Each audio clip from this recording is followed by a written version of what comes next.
Uninstalling unused apps on the Google Pixel 9 helps free up storage space and improve the phone's performance by reducing clutter and optimizing system resources.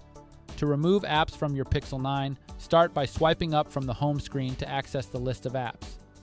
Once you find an app you want to uninstall, tap and hold the app's icon until a menu appears. From that menu, select App Info. On the next screen, tap Uninstall, and when prompted, tap OK to confirm. If you have multiple apps to remove, simply repeat this process for each app you no longer need. Alternatively, you can uninstall apps directly from the settings. Just open the Settings app, then tap Apps. Tap See All Apps and scroll through the list to find the app you want to remove.